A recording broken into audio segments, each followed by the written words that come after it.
In order to find sine 3 pi over 4, it might help to first draw a unit circle, or at least the beginnings of it. So I'm going to draw a quick generic unit circle. Okay, and it's going to look really bad. Actually, that's better than I thought it would be. Now, 3 pi over 4, I got to think about where that's located. Now, that's 3/4 of pi.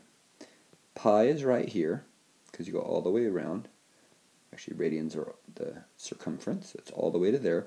3/4 of it would be right to there. So I'm going to draw a line right there. And that's what we're looking for. Then I want to make my right triangle. Okay, next. So I know that's where 3/4 pi is, and I went sine. Now you have to know sine. Sine is, from this angle right here, rise over hypotenuse, or opposite over hypotenuse. And so that is your y value. So get used to that. Sine is your y value, the height of this right triangle. And if you think of 30, 60, 90 triangles, and 45, 45, 90 triangles, well, you should notice this is a 45, 45, 90 because it cuts it in half. So this is isosceles. So on a 45, 45, 90 triangle, you should know that the two sides is square root 2 over 2. And if I want the height, that would be a positive square root 2 over 2. That is my answer. Now, if this is asking for cosine, it'd be the x value, the adjacent side to the angle.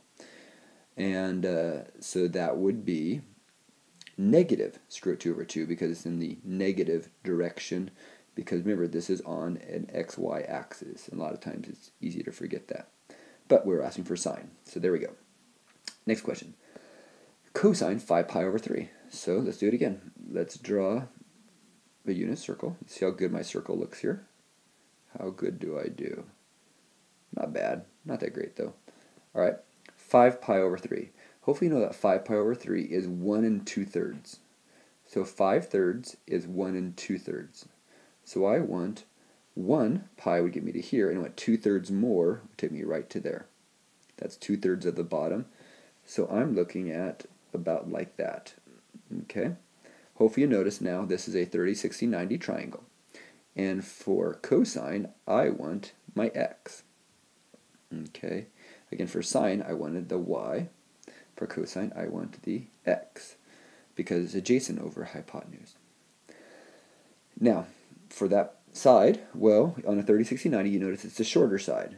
So you should know that this side is 1/2, and this side is negative square root 3 over 2. Okay, the reason it's negative is because it's going down.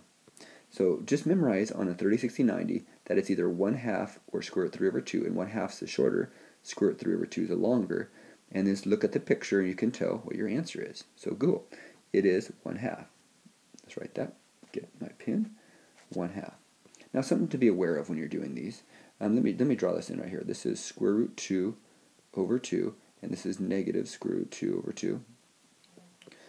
When you look at this, on a 30, 60, 90, your sides are always 1/2 and square root 3 over 2.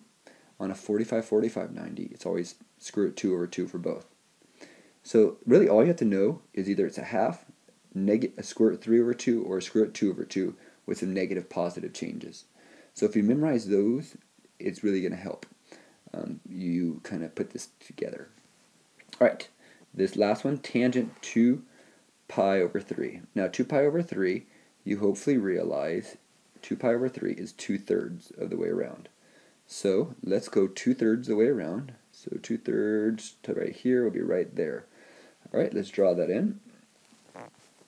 And again, hopefully you see it's a very ugly triangle, but it's a 30, 60, 90. Now, I want the rise over the run. So for tangent, it's always rise over run, and now this is a little bit more work. Now, rise over 1 meaning the y's over the x's. The reason it's y's over x's, by the way, is for this angle, tangent is opposite over adjacent, y over x. So y over x, the rise over the run of this triangle, however you want to kind of think of it. Anyways, so we're going to take this over this. Now you can tell this is a longer one, so the longer one is square root 3 over 2, and the shorter is 1/2. So we got square root 3 over 2 and negative 1/2. So hopefully you got those. And we're going to take the y over the x. Let's do this. I have the square root of 3 over 2 all right, divided by negative 1/2. Now, divided by, what you do for divided by is you flip and multiply. So this is the square root of 3 over 2, really, times 2 over negative 1. All right, hopefully you can see that these divide out, leaving me square root of 3 over negative 1. And then also, hopefully you realize that would be negative square root 3 is your answer. All right, tangent will take the most work because you always have to do a division. And remember, I write division like this because I want to flip and multiply. It just makes it easier to see. If you wrote it as like a fraction over a fraction, it might be more complicated. So it might be easier to write it this way. And then simplify it, usually with the square root in the numerator. Sometimes you get the square root in the denominator, which is annoying. So just make sure you reduce your fraction. And if your fraction ever gets a 0 in the denominator, realize it's undefined. This one did not, but you could get them where the 0 is in the denominator, and that is undefined. So sine is y values, cosine is x values, tangent is y over x values, and they're always going to be either a 1/2, a square root 3 over 2, or a square root 2 over 2, because these are all special right triangles drawn into the unit circle. You don't need the full unit circles to do this, you just have to understand the basic idea behind the unit circle.